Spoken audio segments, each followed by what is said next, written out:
My husband brought his pregnant mistress to our anniversary dinner and told me to be civil. Neither of them realized I'd already transferred everything out of his name that morning. The hostess at Cirque, the most expensive restaurant in downtown Seattle, looked confused when Nathan walked in with a blonde woman who definitely wasn't me. I was already seated at our reserved table, the one I'd booked 3 months ago for our 15th wedding anniversary. 7:30 p.m. reservation under his name because he'd insisted on handling it, said he wanted to make it special. The hostess glanced at me, then at Nathan and his companion, then back at me with an expression that said she'd seen this movie before and it never ended well. Nathan spotted me and his face did something complicated. Not quite guilt, not quite defiance. Something in between that made my stomach turn even though I'd been preparing for this exact moment for 6 weeks. He walked over with his hand on the small of the blonde's back, proprietary and comfortable. She was maybe 26, wearing a tight dress that showed off a small but visible baby bump. 5 months along if I had to guess. She had that glow people talk about, that radiant pregnancy thing that made her look like she'd won some kind of prize. Claire. Nathan pulled out a chair for the blonde before acknowledging me. This is Amber. Amber, my wife Claire. He said it so casually, like he was introducing a business colleague at a networking event. I thought it was time you two met. We're all adults here. We can be civil about this. I took a sip of my wine, a $180 bottle of Barolo I'd ordered while waiting, and smiled. Of course. How lovely to finally meet you, Amber. Nathan's told me absolutely nothing about you. I watched her process that, saw the flicker of uncertainty cross her face. She'd expected something different. Screaming, maybe. A scene. Not polite conversation. Nathan sat down and signaled the waiter. We'll need another menu, and I'll have the Macallan 25 neat. Ordering a $95 pour of scotch like it was nothing. Like we hadn't just maxed out our credit cards last month when the roof needed emergency repairs. Or so he'd said. I'd been married to Nathan Fitzgerald for 15 years when I discovered he was having an affair. We'd met in college, University of Washington, both business majors with big ambitions and matching student loans. He'd been charming and driven, the kind of guy who made plans and followed through. We got engaged senior year, married a week after graduation, spent our honeymoon in a budget motel in Oregon because we were broke but optimistic. Those early years were hard but happy. We were building something together, or so I thought. Nathan started his own consulting firm 8 years ago, specializing in corporate restructuring. I'd helped him build it, handled his accounting in the beginning, networked at every Chamber of Commerce mixer, supported him through the lean years when clients were scarce. When the firm finally took off, I'd been genuinely proud. He hired staff, rented a proper office downtown, started pulling in 6-figure contracts. I continued working as a financial analyst at a mid-sized investment firm, my salary steady and reliable while his income fluctuated. We bought our house in Ballard 5 years ago, a beautiful craftsman with original hardwood floors and a garden I'd spent 3 years cultivating. Put both our names on the deed, split the mortgage payment evenly even though by then Nathan was making 3 times what I made. He'd wanted to pay more but I'd insisted on equal partnership. That was important to me. Marriage as a true partnership. 3 years ago, Nathan hired an executive assistant named Amber Cross, 23 years old, fresh out of community college, eager and attractive in that obvious way some young women are. I'd met her at the firm's holiday party. She'd called Nathan Mr. Fitzgerald and laughed too hard at his jokes. I'd felt a twinge of something then but told myself I was being paranoid. Told myself Nathan loved me. We had a solid marriage. I was being insecure. The signs started small. Nathan working later, texting constantly, password protecting his phone when he'd never bothered before. I told myself he was just busy. The firm was growing. This was normal. When he started going to the gym 5 days a week and buying new clothes, I told myself he was having a midlife crisis. A healthy one involving fitness instead of sports cars. When he became distant in bed, claiming exhaustion, I told myself we'd been married 14 years and passion naturally evolved. I kept telling myself stories until 6 weeks ago when I'd found the ultrasound photo in his car. Just sitting there in the cup holder, a little black and white image dated 3 weeks prior. 11 weeks gestation. Baby A. Heartbeat 165 BPM. I'd stood in our garage holding that photo, hands shaking so badly I almost dropped it, and felt something inside me crystallize into absolute clarity. This wasn't my ultrasound. We didn't have kids. Had decided years ago it wasn't for us. This belonged to someone else, someone carrying Nathan's child. I put the photo back exactly where I'd found it and went inside. Poured a glass of wine and sat at the kitchen table making a list. Not a list of questions or confrontations. A list of assets. Bank accounts, investment portfolios, real estate, retirement funds, business equity, everything we owned and exactly whose name it was in. Because before I dealt with the emotional devastation, before I let myself fall apart, I needed to protect myself financially. That's what 15 years of financial analysis teaches you. Always know where the money is. Turned out Nathan had been planning too. Just not as carefully as he should have. I spent the next 3 days going through every document in our home office. Found a separate credit card statement he'd hidden in his briefcase. $45,000 in charges over 8 months. Jewelry from Tiffany. Weekend trips to Victoria and Portland. A $3,200 monthly payment to an apartment complex in Bellevue. Hotel rooms, restaurants, flowers. He'd been maintaining an entire second life and financing it with marital assets. I photographed everything, every statement, every receipt, every piece of evidence. Uploaded it all to a secure cloud drive. Then I called Rebecca Sterling, the best divorce attorney in Seattle according to 3 separate legal directories. 28 years of family law experience, reputation for absolutely demolishing unfaithful spouses in court. Her retainer was $15,000. I paid it with our joint savings account. Nathan never checked that balance, left all the household finances to me. Rebecca's office was in a glass tower overlooking Puget Sound. She was 53, gray hair cut in a severe bob, wearing a suit that probably cost more than my monthly salary.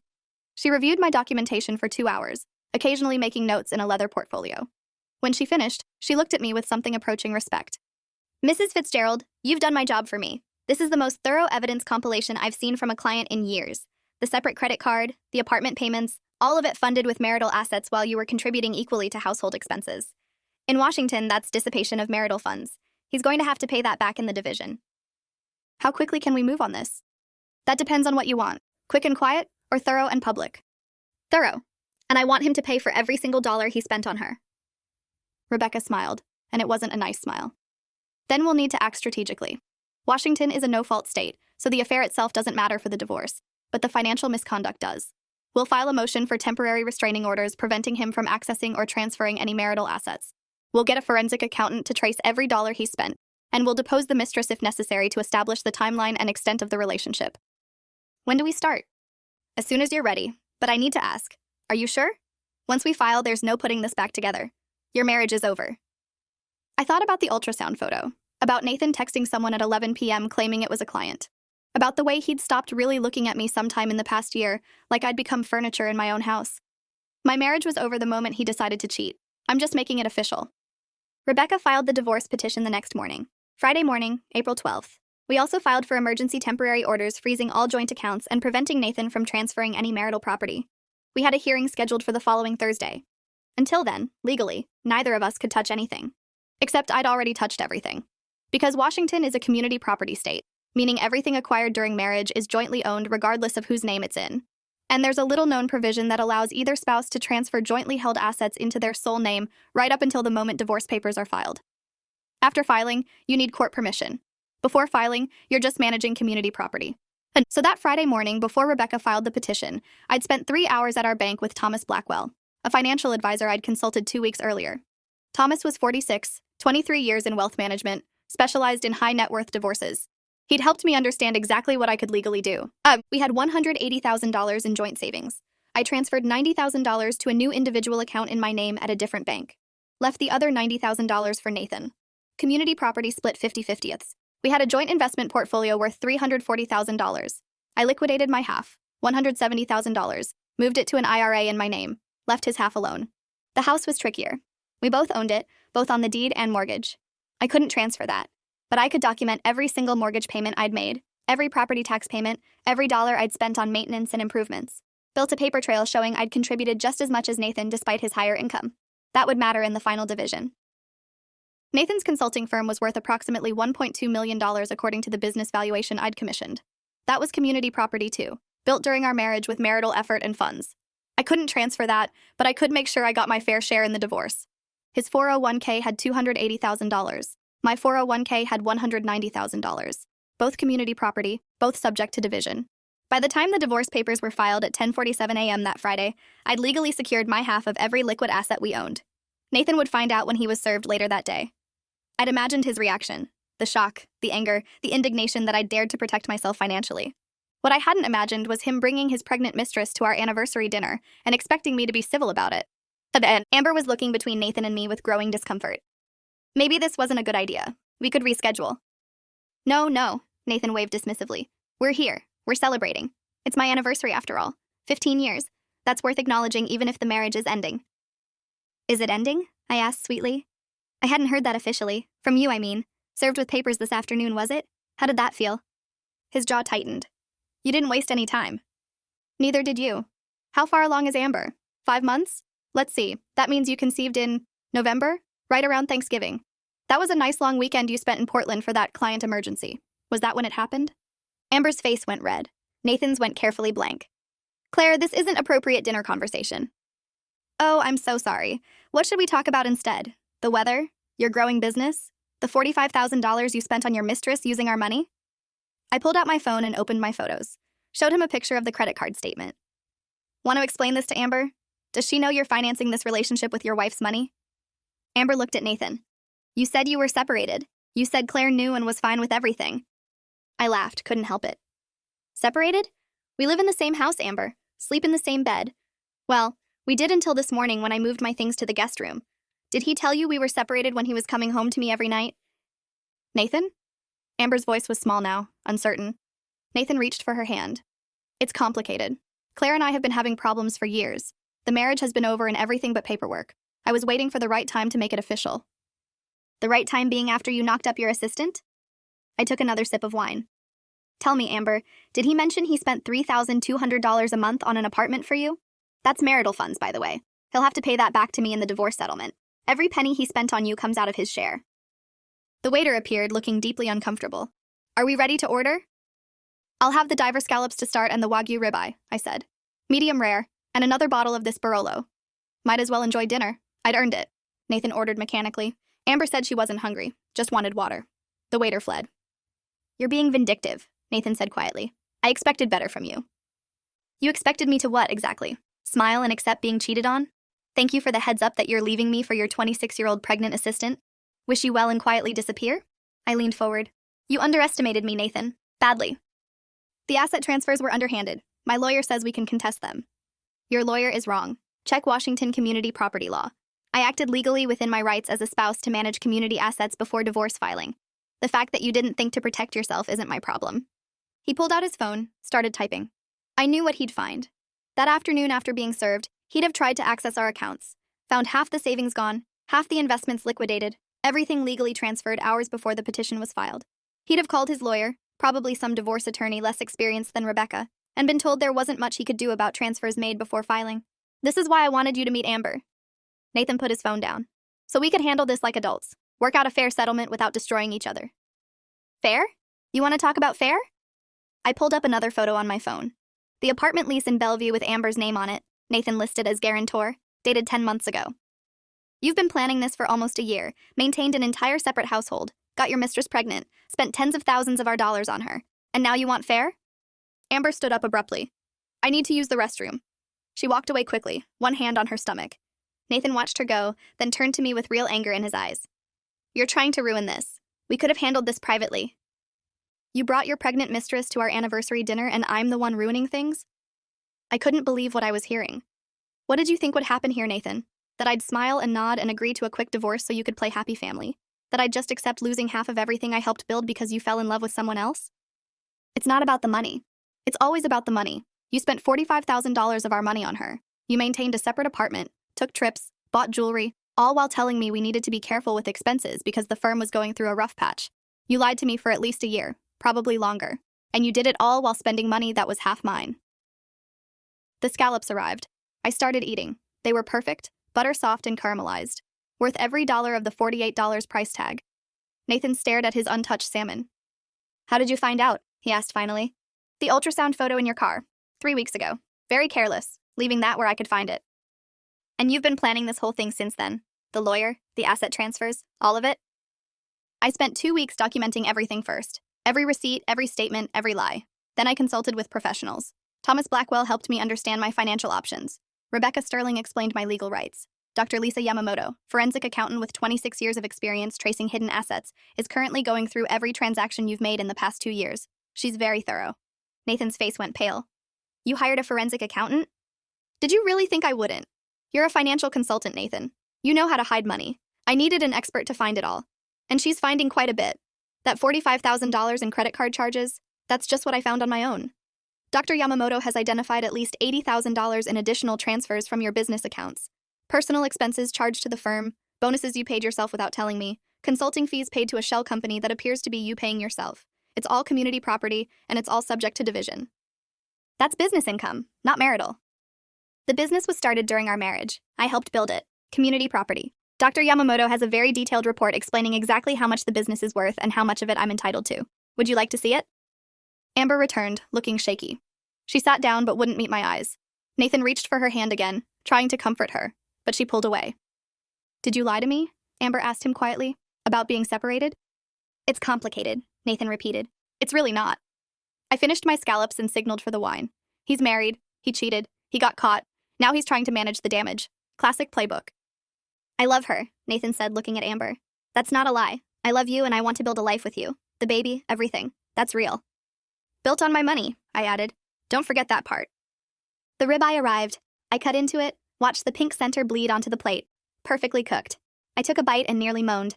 When was the last time Nathan had taken me somewhere this nice? 3 years ago, maybe. Meanwhile, he'd been bringing Amber to places like this for months, based on the credit card receipts. "I want to know something," I said, looking at Amber. "Did you know he was married?" She hesitated. He said it was complicated. That you were more like roommates than spouses. That the marriage had been dead for years." "And you believed him?"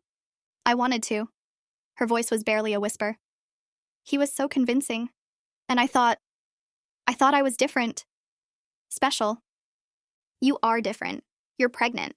That makes things legally complicated in ways his previous affairs didn't." Nathan's head snapped up. "Previous affairs? Did you think I wouldn't find those either? The business trip to San Francisco 2 years ago where you charged a hotel room with a king bed and room service for 2? The weekend in Vancouver last year? The monthly payments to that dating app you thought I didn't know about?" I pulled up more photos, showed them both. Dr. Yamamoto is very, very good at her job. Amber looked like she might be sick. Nathan looked like he wanted to disappear. I felt nothing, just cold, calculating satisfaction. "Here's what's going to happen," I said calmly. "We're going to court on Thursday for the temporary orders hearing. The judge will review all the evidence of your financial misconduct, the affairs, the dissipation of marital assets, the secret apartment, all of it. The judge will issue orders freezing everything and requiring you to account for every dollar you've spent. Then we'll go through discovery. Depositions, interrogatories, subpoenas, every financial record, every text message, every email, all of it becomes evidence. And at the end of this process, I'm going to get half of everything plus reimbursement for every dollar you wasted on your affairs. The house, the business, the retirement accounts, all of it." "You're going to destroy me." "No, Nathan. You destroyed yourself. I'm just making sure you pay for it." Amber stood up again. "I can't do this. I'm leaving." "Amber, wait." Nathan reached for her, but she was already walking away, moving fast despite the pregnancy. He looked at me with something close to hatred. "Are you happy now?" "Not particularly, but I'm protected. That's what matters." I finished my wine. "You should go after her. Make sure she's okay. That's your baby she's carrying after all. Your responsibility." Nathan threw cash on the table and left without another word. I sat there alone, finishing my $180 ribeye in peace. The waiter approached cautiously. "Is everything all right, ma'am?" "Everything's perfect. Can you box up their meals? I'll take them home. And bring me the dessert menu." I ordered the chocolate souffle and another glass of wine, sat in that expensive restaurant alone on my 15th anniversary and planned my next moves. The court hearing was Thursday. Rebecca had prepared a detailed motion showing all of Nathan's financial misconduct, all of the evidence I'd gathered, all of the transfers he'd made using marital funds. We were asking the judge to order him to reimburse the community for every dollar spent on Amber, to give me a larger share of the house equity as compensation, to ensure I got my fair portion of his business value. Rebecca was confident. Said judges hated this kind of financial betrayal, especially when it was so well documented. Said Nathan would likely be ordered to pay my attorney's fees on top of everything else. Said we were looking at a settlement strongly in my favor or a trial that would publicly destroy him. I paid the dinner bill with the joint credit card. $680 total. Why not? It was marital debt. Nathan would be responsible for half. The hearing was at 9 a.m. Thursday morning in family court. Judge Margaret Landry presiding. 29 years on the bench. Reputation for being tough but fair. Her courtroom was small and institutional. Fluorescent lights and cheap furniture. Nathan sat on one side with his attorney, a man named Gregory Stone who looked competent but overwhelmed. I sat on the other side with Rebecca, feeling calm and prepared. Rebecca presented our evidence methodically. The credit card statements showing $45,000 in affair-related expenses. The apartment lease Nathan had paid for. The business transfers Dr. Yamamoto had traced. The dating app charges from previous affairs. Text messages between Nathan and Amber that I'd recovered from our phone records showing the timeline of their relationship. Everything documented, organized, presented in a binder 3 inches thick. Gregory Stone tried to argue that the asset transfers I'd made before filing were improper. That I'd acted in bad faith by removing funds right before starting divorce proceedings. Rebecca countered with case law showing that pre-filing transfers of community property were explicitly legal in Washington. That I'd taken exactly 50% of liquid assets, leaving Nathan his fair share. That his real complaint wasn't the transfers themselves, but the fact that I'd protected myself before he could. Judge Landry reviewed everything for 40 minutes while we sat in silence. Then she looked up directly at Nathan. "Mr. Fitzgerald, I've reviewed the evidence presented by your wife's counsel. the documentation of extramarital affairs, the expenditure of significant marital funds on those relationships, the transfers from your business accounts. Do you dispute any of these facts? Gregory Stone stood. Your Honor, while my client acknowledges the relationship with Miss Cross, he disputes the characterization of business transfers as misuse of marital funds. Those were legitimate business expenses. Paying for an apartment for your mistress is not a legitimate business expense, Judge Landry interrupted. Nor is $45,000 in personal charges to jewelry stores, hotels, and restaurants. I've seen the documentation. This is textbook dissipation of marital assets. She turned to me. Mrs. Fitzgerald, I'm approving your request for temporary orders. All marital assets are frozen pending final division. Mr. Fitzgerald is ordered to provide a complete accounting of all expenditures over the past 3 years. He is also ordered to reimburse the marital estate for documented affair-related expenses. Preliminary figure of $125,000 based on the forensic accounting report. This amount may be adjusted pending discovery. Nathan's face went white. $125,000? That's Dr. Yamamoto's current calculation based on trace transfers and charges. If additional expenditures are discovered during discovery, the amount will increase accordingly. Judge Landry looked at him coldly. Mr. Fitzgerald, you chose to fund an extramarital relationship with community property. You maintained a separate household, took trips, purchased gifts, all while married and using funds that belonged equally to your wife. In Washington, you are required to reimburse the community for that waste. Consider yourself fortunate that your wife is only seeking reimbursement and not punitive damages. Your Honor, my client can't afford. Then your client should have thought of that before spending $125,000 on his mistress. Motion granted. Temporary orders are in effect immediately. We'll reconvene in 60 days for a status conference. Mr. Fitzgerald, I expect a complete financial disclosure by then. Every account, every asset, every transaction. If I find you've hidden anything, I'll hold you in contempt. The hearing ended. Rebecca and I left the courtroom while Nathan sat there looking shell-shocked. In the hallway, Rebecca smiled. That went even better than expected. Landry clearly hates financial misconduct. The $125,000 reimbursement order is huge. That comes right off the top before division of remaining assets. You're looking at walking away with significantly more than 50%. What about the business? We'll negotiate that in discovery, but given the judge's attitude and the evidence we have, I'd say you're entitled to at least 40% of the business value. That's roughly $480,000. Combined with your reimbursement, the house equity, and the retirement accounts, you're looking at leaving this marriage with around $900,000 to $1 million in total assets. And Nathan? We'll be lucky to keep his business and the shirt on his back. He'll owe you money, owe reimbursement to the estate, and still have to support a child with Amber. His financial life is about to get very complicated. I felt something then. Not quite joy, but satisfaction. Deep, cold satisfaction that I'd played this perfectly. That every choice I'd made, from hiring Rebecca to transferring assets to documenting everything, had positioned me exactly where I needed to be. Over the next 60 days, discovery was brutal. Rebecca subpoenaed Nathan's business records, personal accounts, email, text messages, everything. Dr. Yamamoto went through 5 years of financial history. What she found was worse than I'd imagined. Nathan had been systematically siphoning money from the business for 3 years, inflating expenses, creating fake consulting contracts, paying himself bonuses he'd never disclosed. Total amount, $340,000 that should have been disclosed as marital income. He'd also hidden an investment account worth $85,000, funded with marital assets that he'd never told me about. We also discovered Amber wasn't his first affair. There had been at least 3 others over the years, based on hotel charges and text message evidence.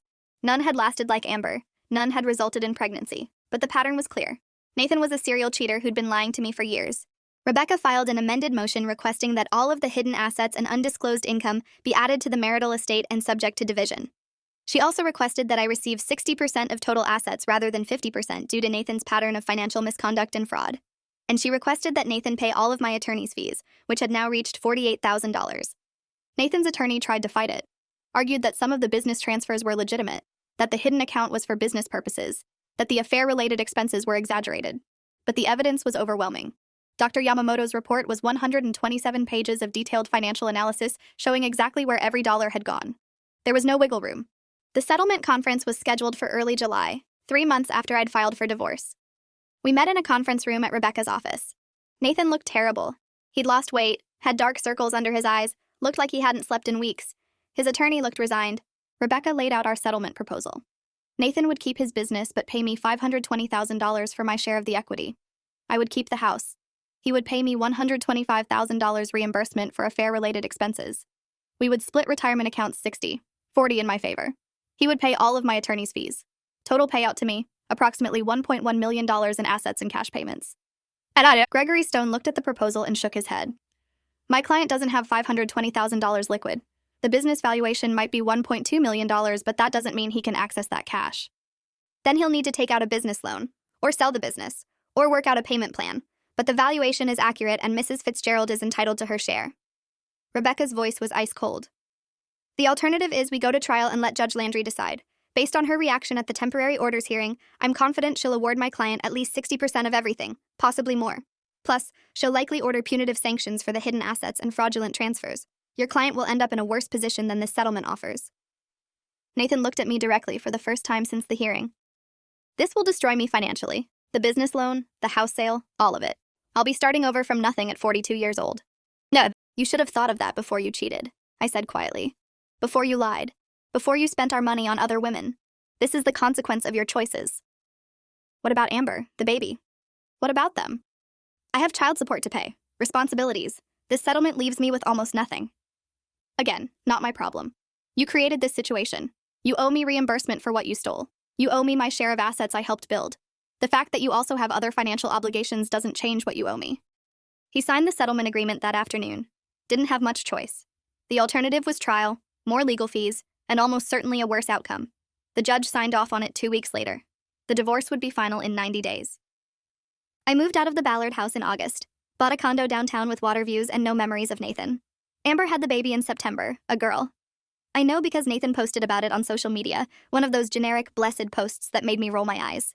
He was living in a tiny apartment in Renton, had taken out a $600,000 loan against his business to pay me my settlement, was apparently struggling to make payments. My therapist, Dr. Robert Fleming, 31 years as a clinical psychologist, said I should feel something about that. Sympathy maybe, or vindication, or closure. But I felt nothing. Nathan had made his choices. I'd made mine. His financial destruction was simply the natural consequence of his actions. What I did feel was relief. Freedom. For the first time in years, I wasn't carrying the weight of someone else's lies. Wasn't performing the role of dutiful wife while my husband maintained a secret life. I was just myself, with my own money, my own space, my own future. It felt like waking up after a long nightmare.